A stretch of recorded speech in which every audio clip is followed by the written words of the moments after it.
Ngagne première analyse le temps ñuy joxe statistique yu loolu yëpp xew foofu la ci biir terrain bi say première analyse sunu première entrée ban jàngat nga ciy am. waaw bon analyse mën naa ne c'est parfait parce que booy xool ci favori compétition bi lañ bokk. donc Sénégal équipe la boo xam ne ñëpp dañ ko doon xaar ñëpp dañ doon xaar lan lay indi donc yàlla def na tey. depuis bi classement bi génnee nee naa que pour moi c'est un bon classement parce que boo xoolee tey coach bi dafa miser offensivement. te yaakaar naa boo déggee équipe yu bon mën naa ne pas tellement mais équipe yu xaw a faible yu mel ne Botswana bon da ngay génnee sa arme yi nga am parce que tey jii équipe la yoo xam ne ñëpp dañuy xaar bu ñu ñëwee ñu taxaw seen camp du ñu génn football donc tey jii genre équipe yooyu noonu boo ko yoree da ngay ñëw peser offensivement ak sa défense jéem leen mettre pression tuuti bon. li ñu wax rek Sénégal moom yaakaar naa arme offensive yi mu am boo xamal la Botswana mais benn équipe mënu ko dékku. te yaakaar naa waree nañ ko ci premier mi-temps bi te premier mi-temps bi aussi pour man mënoon nañ mën a 3-0. waaw si Jackson était plus réaliste yaakaar naa dinañ scorer dès premier mi-temps mais bon comme football moom bon il faut s'attendre à tout donc loolu heureusement ba gars yi ñëw deuxième mi-temps pour relancer waat xam nga yokk niveau bi ak coaching gagnant et tout. gis naa ni équipe bi daal cohésion bi baax na man boog analyse may def fi may gën a focus mooy par exemple ci Pape Thiaw. waaw Pape Thiaw man daf ma séduire ci arme offensive yi mu mettre de l'avant parce que tey jii nii boo gisee coach yu bëri par exemple bu ñu ñëw Coupe d'Afrique dafa am benn esprit bu ñu indaale. mooy compétition bi day metti day dur et tout donc bu ñu ñëwee takk dañuy xaar mais Pape Thiaw boo gisee jeu bu ñu ñëwee takk day indi offensivement dafay indi armam yëpp. parce que da lay wan ne dama ñëw pour football. donc yaakaar naa Sénégal moom loolu moo ko jig parce que Sénégal à chaque fois bu dee équipe boo xam ne maanaam daf ñu dominer dañuy am problème parce que amuñu joueur yoo xam ne à vocation tactiquement défensivement.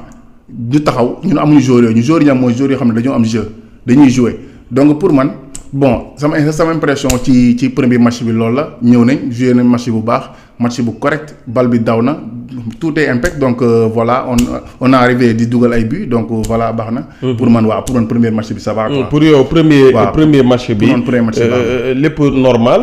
mais CAN bi passé nga ñëw nañu premier match deuxième match ñu dem ba daje Côte d'Ivoire vraiment match à élimination directe ñu toog te boobu la ñu bëri waxoon ne ci la ñuy jël peut-être sunu deuxième coupe mais est-ce que psychologiquement tu vois des joueurs prêts pour yooyu yëpp pour n'importe quelle situation actuellement. waaw pour man épreuve Côte d'Ivoire bi. pour man dinañu jàngal ci compétition bi ñu nekk nii. parce que daaw bi ñuy ñëw ñëpp dañoo ne Sénégal mooy favori donc ñëpp gëm ne équipe bi day dem sori au début sax dañu wax Sénégal mooy favori ak Maroc et tout. donc compétition lu muy gën a dem c'est que compétition loolu la c'est que lu muy gën a dem données yi day gën a changer. Côte d'Ivoire moo organisé woon Coupe d'Afrique bi. ñu repêché ko en poule donc mu ñëw donc day ñëw ak force nekk ginnaaw public am donc bu dee équipe mel ne Sénégal biir dëkkam. yaakaar naa arme yëpp la ciy def. waaw te booy xool bu fekkee fàttaliku match bii ñëw di jouer Côte d'Ivoire ñemewuñu woon même ci jeu bi sax ñemewuñu moom. il a fallu Sénégal dugal pour après moom mu ñëw miser li mu am yëpp malheureusement on était faible défensivement parce que après dafa bëri ay patination yu am suñu défense et tout ñu ñëw exploiter loolu. waaw te ñag yi en général dañuy am benn mental bu nekk si ñoom donc pour man épreuve bu metti la woon parce que kenn xaar woon Sénégal toogee foofu. mais bon comme niñ naan nit rek sa erreur ngay jàngee. donc comme jógee nañ foofu noonu pour man match yooyu noonu baax na parce que dina tax ëllëg nga xam par exemple boo dajewaat rek bon benn équipe boo xam ne calibre bu mag la quart finale huitième de finale di nga xam yan taxawaay nga war a am parce que Sénégal quoi qu'on puisse dire léegi du ñuy gagner de l'expérience parce que booy xool mën naa ne si 7 ans yi ñu jógee yëpp dañuy sori. donc tey jii joueurs yi am nañ joueurs yoo xam ne ñu ngi gagner de l'expérience équipe mi ngi avancé mi ngi évoluer comprendre nga. changé nañ coach entre temps mais coach bu mu ñëwee dafa mettre le tempo dafa teg beneen échelon bu gën a kawe. donc tey jii nii mën naa ne équipe bi si man li ma doon craindre peut-être daaw jéeg ak ren du bokk parce que daaw jéeg mën naa am nañ Côte d'Ivoire boo xam ne préparé wu ñu ko woon mais ren tey ji gis naa ne équipe bi préparé wu na ci loolu. parce que Coupe d'Afrique tout peut arriver équipe yu mel ni Côte d'Ivoire wala équipe yu mel ni ay Cameroun Maroc calibre yooyu noonu booy dajeek moom psychologiquement boo parewul da ngay passer à côté. te pour man loolu noonu gagné nañ ci de l'expérience am nañu ay joueurs yoo xam ne am na expérience am na joueurs yoo xam ne fekk si nañu bokk ñu woon ci épreuve yi passé fekk si nañu dolli nañ dara si équipe bi am nañ coach bu bees boo xam ne xam na li mu yor te mi ngi koy génnee. ragalu ko génne donc pour man voilà quoi amu benn crainte ci côté boobu. amu benn crainte ci côté boobu. fu mu toll nii notation wu joueurs yi. ñu ne joueurs les plus notés ki nga xamante ne moom moo di Jackson. 8.7. Ibrahima Gueye 8.7 mais bii Sofa score la. Ibrahima Lamine Sarr. Ismaïla Sarr 7.7. xawma Moukhit Siwa 6.8 Gawo Lawle 6.8 Poko 10 par ordre bi loolu la. waaw par ordre. bon ça me surprend tout moom joueur Botswana yi nga xam ne ñu ngi raw suñu joueurs yi. bon parce que ñoom pare ci joueur du match ñoom kii lañ ko def ñoom. ok Guit Seyno. ok. waaw mais Sofa score quoi. Sofa score. d'accord léegi yow peut-être sa notation. waaw par rapport ak boo doon noter joueurs yi actuellement. bon fi nga njëkkee mooy côté Jackson pour moi c'est évident parce que en général football joueur bi dugal 2 buts gagné match yi pour man moom mooy jël homme du match. pour man tam def na match bu baax. à l'exception toute occasion yu mu raté mais ça arrive donc tey jii mën naa ne booy xool moom mooy am di match. donc c'est très normal yeneen joueurs tam pour man ñëpp def nañ match tey gisuma maillon faible pour man ñëpp def nañ match jeu bi productif na jeu bi fluide na xam nga. gars yi def nañ ay passes tak changé dugg ci intervalle lépp am na tey. donc peut-être nag xam nga duñu kii quoi duñu emporté wu parce que quoi qu'on puisse dire Botswana la ñu am. Botswana yaakaar naa si 2 équipes yi gën a faible ci Coupe d'Afrique la bokk su ma juumul bi mooy seen 2e participation. voilà donc du équipe boo xam ne référence la. mais quoi qu'on puisse dire rek wane nañ loo xam ne tey jii comme football moom 11 ak 11 la wane nañ loo xam ne tey jii dal na xel. waaw léegi nag li ñu def rek mooy tempo bi ñu nekk ñu bañ ci wàcc. waaw ñu bañ ci wàcc parce que football moom su compétition. équipe bi ngay am tey bokkul équipe bi ngay am suba. tey jii jeu bi ngay indi tey équipe bi nga war dajeel biir ñëw moom lay préparer. waaw parce que loolu tamit parce que sa entrée à jeu. maanaam équipe yu bëri mën nañ bañ a xam li nga indi comprendre nga mais tey jii équipe bi ñuy amaat ci match Sénégal bi lay jàngee. waaw donc mën naan loolu tam lu ñu war a préparer la. voilà donc pour man entrée bi baax na. donte Botswana du équipe référence mais jeu bi dal na xel. voilà Elimane am na Abdoulaye Kane moom nee na il n'est pas d'accord. nee na ci Pape Thiaw. parce que moom nee na Elimane Ndiaye warut woon génn. actuellement waaw moom loolu daal moom mooy kuwaagam. moom match bi tu sais affaire changement remplaçant moom ku nekk da nga ciy am sa idée rek. mais des fois y a des aspects tactiques yoo xam ne coach bi moo koy mën gis parce que tey jii joueur mën na dox def match sax aspect tactique tax mu génn donc loolu du raison bu tax joueur war a bañ a génn raison pour laquelle changement yi ñooy 3e but bi. les changements ñoo tax ñu scoré tey. donc loolu mën naa ne bon choix am la dañ koy nangul mais football des fois du nit ku dox rek warul génn. Elimane Ndiaye def na match bu baax remplaçant bi ñu duggee montali nañ donc bu ñu nee football nu mu tuddati collectif la ñu nekk ci terrain ak ñu nekk ci banc bi loolu moom moo tax. parce que tey jii ñu nekk ci banc bi tey jii bu ñu ñëwee. indi plus équipe bi day gën a performant. waaw donc pour man ci changement yi tamit gisuma ci problème bu rëy man moom tey chapeau à Pape Thiaw sincèrement chapeau à Pape Thiaw équipe de départ moom laa doon xaar. comprendre nga jeu bi déroulement bi moom laa doon xaar en plus changement yi ça va. donc pour man rien à dire. ayca pour nga rien à dire Père Alpha fekk si nañu ci plateau bi on va être ensemble yéen ñi nekk di commenter en direct incha allahu rabbi on va rebondir sur vos commentaires lépp loo xamante ne actualité la wala information par rapport ak match yi nga xamante ne ñoom ñooy am dinañ ci ñëwaat waaye par rapport ak match bi surtout dinañ ci ñëw bu baax a baax si vous avez des informations rek on va partager ça Père Alpha maa ngi lay nuyu bu baax a baax di la ziar. maa ngi lay fay vidéo maa ngi lay fay. doyen. di nuyu. mon ami. ñu ngi lay nuyu bu baax Père. mon ami sportif. ngañ jéego fekk naa ko léegi muy def vraiment commentaire yu mucc ayib. di la nuyu di am contentement jàkkaarloo ak yow. merci beaucoup mais surtout di nuyu suñu mbokk internet yi encore. si match bi nga xamante ni moom lañ jóge léegi war ko waxtaan ak ñoom. ayca Père Alpha la mooy sa analyse première analyse bi nga seetaane match bi ba mu jeex ban jàngat nga ci am. waaw jàngat bi ma si am. boo koy xool mooy presque li ma waxoon ci départ bi rek que ne bon l'équipe nationale du Sénégal tey dina ñëw dafay opter pour une offensive. Je crois que tout le monde gis nañ ne cette équipe bi nga xamante ni moom la Pape Thiaw présenté tey était une équipe offensive. Raison pour laquelle gis nga pratiquement ça nous a valu 3 buts. 3 buts yooyu nag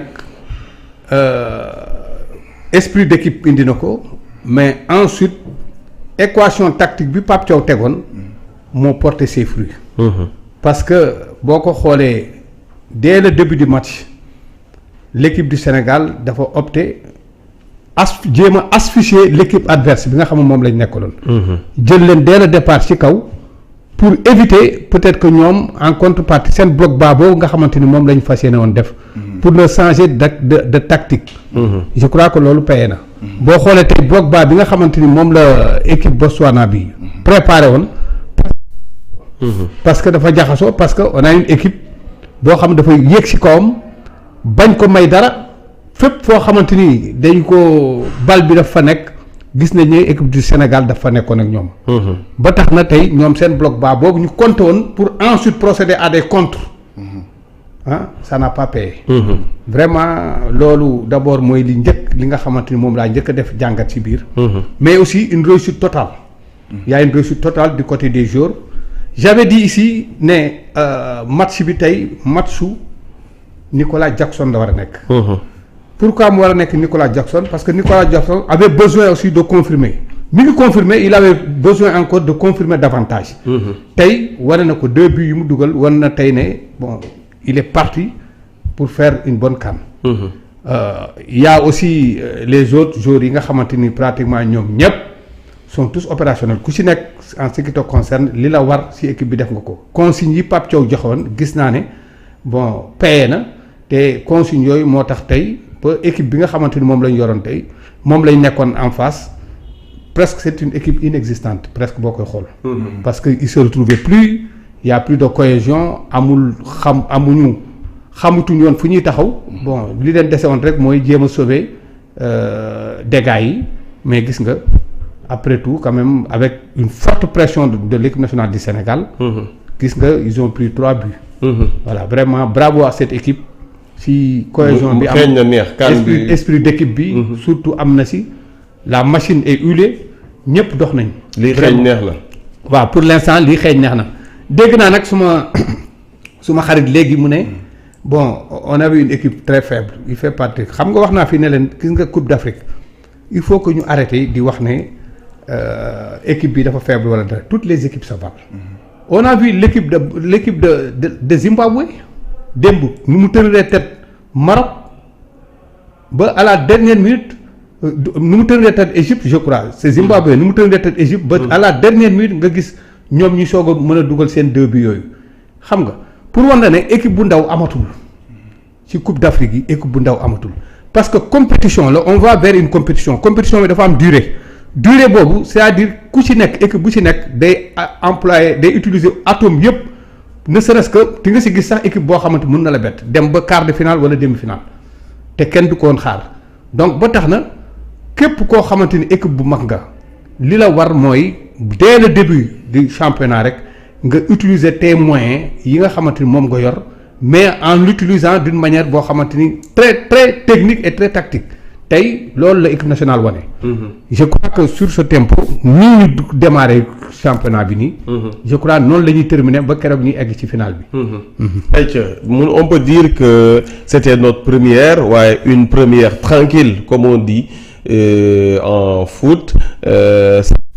doon entrer en lice incha allahu rabbi émission bi di ngeen ko am chaque match du Sénégal avant et après bu match bi jeexee ñu àndandoo càmbar jàngat dinañu leen ubbil numéro téléphone bi c'est le 77 227 12 12 may sénégalais yi nga xamante ne ñoom ñoo nekk un peu partout dans le monde bu ñu bëggee dugg wax seen xalaat wax seen gis-gis par rapport ak match bi nga xamante ne moom moo amoon tey ak yii di ñëwaat parce que defe naa ne bile Coupe d'Afrique man li ma ci gën a peut-être laal mooy c'est une carrière bu ma nee c'est une ay carrière peut-être carrière yuy jeex defe naa ne bokk na ci Sadio su ma juumulee wala Gana je pense pas que peut-être 2028 peut-être xamuñu mais peut-être 2028 du ñu ñëw Coupe d'Afrique mais bon on essaiera de voir loolu c'est des projections qu'on va faire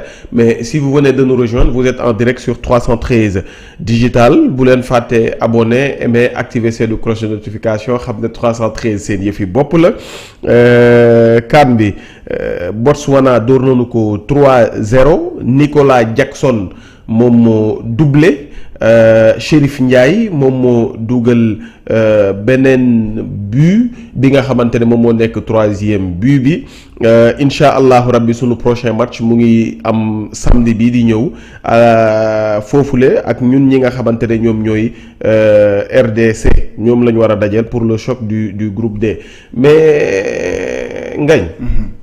Prestation wu Jackson tey. ban jàngat nga ci am je pense que c'est l'homme du match. waaw c'est l'homme du match c'est confirmé. bon Jackson pour man dafa am ay qualités yu extraordinaire yu nekk ci moom. yoo xam ne mën naa ne moom moo ko yeewagul sax parce que joueur la boo xam ne am na vivacité. il est technique il est à l'aise ballon pied en plus am na vitesse donc moom il a tous les atouts pour être un très grand joueur. léegi nag. day des ci par exemple moom efficacité am parce que booy xool à un bout de temps certains moments ngi nii loolu la ko ñëpp di reprocher. yaakaar naa sax classe bi mu dem ak Chelsea mën naa ne loolu la parce que dafa am benn bilan bu faible par rapport ak attaquant haut niveau. donc pour man loolu moo xaw a nekk inconvénient ci moom mais c'est un joueur extraordinaire Jackson joueur la boo xam ne du paniquer. joueur la boo xam ne par exemple. maanaam bu yoree bal il est à l'aise techniquement il est à l'aise waaw yaakaar naa nag du neuf excentré de formation loolu daf ciy jouer mais de toute façon mi ngi ci lancé bu baax gis nañ ne transfert u Bayern bi même su fekkee il joue peu apporté na ko du bien mi ngi épanouir équipe nationale tamit il y a un certain moment mi ngi dox mi ngi dugal te day booy xool ñaari bii yu mu dugal tey ay bii la yoo xam ne biiwu attaquant dëgg la waaw biiwu joueur boo xam ne dafa nekk en confiance te yaakaar naa Jackson bii lañ soxla ñun Sénégal. parce que ñun dañu manqué trop genre neuf yi nii. waaw am nañ neuf yoo xam ne par exemple ay renard de surface lañu affaire yooyu mais neuf boo xam ne day ay ballon pied techniquement day nekk à l'aise bu yoree bal day football neuf yooyu dafa raar Afrique. donc mën naa ni atu la avantage la léegi nag c'est à lui mu performer parce que tey jii jour la boo xam ne waratul def nii. waaw mi ngi ci ascendance bu graaw kuy dem bay jouer Bayern de Munich donc mën naa ni si attaquant yi meilleur attaquant nga bokk. en plus yaa ngi ci équipe nationale bi nga xam ne il fait partie des deux équipes les meilleures en Afrique. donc li mu def tey pour man da ko war a confirmer match yi di ñëw dafa war a confirmer wane ni il est là. parce que quoi qu'on puisse dire neuf yi am yëpp mën naa ni actuellement moom mooy le meilleur donc tey dugal na bi on est satisfait mais da ko war a tollante. waaw parce que foofu noonu lañ koy xaar quoi parce que mën na jël meilleur buteur CAN bi gis nga tey. bu soxoroon dëgg mën na dugal 4 buts. waaw bu soxoroon dëgg. mën na dugal 4 buts. j'espère que aspect yooyu rek moo xaw a manqué tuuti mais c'est un très grand attaquant. sénégalais nag ñu bëri. parce que gars yi dañ naan Jackson balaa muy dugal day raté. day raté voilà loolu day raté ba soo ko dugal. loolu nag kaam wax la gis nga joueur buy raté par exemple joueur boo gis moom ay talent bëri si moom parti di raté en général manque confiance la. gis nga joueur bu amee confiance xool tey deuxième but bi il a pris son temps dem ba def liggéey ba am lu leer door a dugal. bu nekkoon 3 ans si ginnaaw day ñëw rek dóor parce que il était pas en confiance. léegi dafa nekk ci confiance. te nit jour loo am talent te moo confiance moo exprimer sa talent. pour nga exprimer sa talent il faut confiance nekk d'abord te yaakaar naa confiance boobu mi ngi ci moom. te mën nañu amal njëriñ torop. waaw mën nañu amal njëriñ torop parce que attaquant bu ñu soxla la. waaw am na ci parce que booy xool suñu yeneen attaquant yi muy Iliman Ndiaye Sadio Mané Ismaïla Sarr ay joueurs la yoo xam ne joueurs yi daw la donc joueur buy daw attaquant buy daw. day soxla joueur bu dégg. xam nga tey jii mën nga am neuf boo xam ne pivot la loo ko jox mu racket mais par exemple attaquant boo xam ne day daw tak jaar nii day jox la joueur yoo xam ne day dégg premier mi-temps bi saa jox na benn bal xaw ma Crépin jaar mu taloo ne nii bi Iliman Ndiaye di dóor ñu koy contrer noonu. voilà moom genre action yooyu noonu la ñuy xaar ci moom. waaw yaakaar naa daal jour la boo xam ne bu nekkee en confiance mën na amal njëriñ trop Sénégal ci Coupe d'Afrique bi. waaw bu nekkee en confiance le match de Sadio Mané parce que defe naa ne Sadio moom la ñu am Sadio c'est le Sénégal li gaa ñu naan Sadio seul tey match Sadio Mané doyen par rapport ak li ñuy wax âge bi par rapport ak lu bëri yoo xamante ne ay critiques peut-être daan na ko dégg fan yi passé mais tey prestation Sadio Mané ban jàngat nga ci am par rapport ak Jackson aussi nga tàmbalee ci moom. waaw pour le cas de Jackson bon man Jackson c'est un grand attaquant effectivement mais le problème de Jackson devant les buts des fois il manque de lucidité et ça c'est fondamental pour un attaquant de pointe. yow boo dee attaquant de pointe quand ñu compter sur yow les dernières actions te reviennent c'est à toi maintenant de finaliser li nga xamante ni moom lañ travailler du début jusqu'à la finalité. yow yaa ko war a concrétiser. mais malheureusement je vois sur Jackson quelqu'un boo xamante ni des fois devant les buts il manque de lucidité de telle sorte que parfois yenn actions yi mu koy raté. boo xoolee dès le premier mi-temps dès les premières minutes Jackson am na fa benn échappé boobu mu def lui seul avec le gardien il a raté le but. alors que bal boobu moo war a nekk le but bi nga xamante ni presque moo doon yóbbu ñële kaw. bu ko marqué woon bon mun naa wax ne mënoon nañ egg ak ñoom sax peut-être ba 5 alors yooyu nag c'est des balles importantes yoo xamante ni à ne pas rater. pour un grand attaquant yu mel noonu waroo ko rater je vois que moom ci côté yooyu des fois il pêche. te li koy tax muy pêcher toujours manque de lucidité boobu moo koy indi tey il a marqué 2 buts bon je suis très content ci moom j'avais dit ici que ne bon Jackson boo ko xoolee match am la tey. dugal na ñaari bi c'est très bien loolu da koy gën a jox courage pour que prochain match bi mu gën a am beaucoup plus de lucidité pour pouvoir au moins s'il y a des occasions mu mun leen concrétiser. ça moom maa ngi koy féliciter ci but yi. beneen bi ci topp c'est Sadio Mané il faut que ñu xam ni Sadio Mané actuellement nii expérience am mooy jouer. Sadio Mané il est en face de lui des jeunes yoo xamante ni fraîchement venus ñëw ci équipe nationale bi. am normalement devoir war a élever rythme bi nga xamante ni moom lañ soxla ci équipe bi. parce que nag championnat moom de haut niveau dafay laaj des fois benn rythme boo xamante ni il faut nga nekk ci. quelqu'un comme Sadio Mané on a besoin de lui de par son expérience pour que yenn yi bu ñu ko amee moom mu mën a taxaw mën ko concrétiser. tey il a raté 2 buts raté na ko mais boo xoolee 2 buts yu mu raté yëpp peut-être que. moom aussi physiquement il tenait plus ba nga xamante ni bon il n'avait plus ses pieds. pour mën bal yooyu nga xamante ni amoon na comme occasion mu mën a taxaw fixer goal bi mën a dóor mu dugg. d'habitude yooyu da ko daan dugal daaw ko raté. mais gis nga tey pratiquement ñaari bat yëpp daf ko raté tax mu raté ko parce que boo ko xoolee ba ci biir il n'avait plus ses jambes. c'est pourquoi Pape Thiaw n'a pas hésité de le faire sortir et de faire rentrer. quelqu'un boo xamante ni moo gënoon peut-être frais. noonu la quoi mais vraiment chapeau aussi à Sadio parce que quoi qu'on puisse dire aussi Sadio dans le terrain. Sadio avec l'équipe nationale du Sénégal bon il représente quelque chose. il représente lu bari ci kaw yeneen équipe yi nga xamante ni ñoom la ñuy dajal. moo tax tey vraiment il a fait ce qu'il devait faire mais peut-être occasion raté na ko. mais Pape Thiaw aussi a bien jugé nécessaire de le faire sortir et de faire rentrer des jeunes beaucoup plus frais que moom. Vraiment sur ce au moins dara lu mu si wax de Pape Thiaw a fait un coaching gagnant. il l'a réussi mais Pape li tax mu neex ma Pape c'est quelqu'un boo xamante ni. mais dafa mel ni doyen Pape Thiaw de la séduire. yow oui daf ma séduire xam nga lu tax mu séduire ma. gis nga xam nga lu tax mu séduire ma. gis nga un entraîneur da nga war a audacieux un entraîneur da nga war a di jël ay initiatives. parfois. da ngay jël ay initiative soit mu paye wala mu bañ a paye après bu payewul nga xool lan moo tax payewul bu payee nga xam ni initiative yi nga jël mooy noonu la entraîneur da ngay ñëw ak sa touche. ñëpp xam ni touche bii nga indi. regarde Real de Madrid bi nga xam moo fi nekkoon. avec Ancelotti. tout le monde sait que Ancelotti moom c'est un entraîneur boo xamante ni moom équation tactique am yëpp.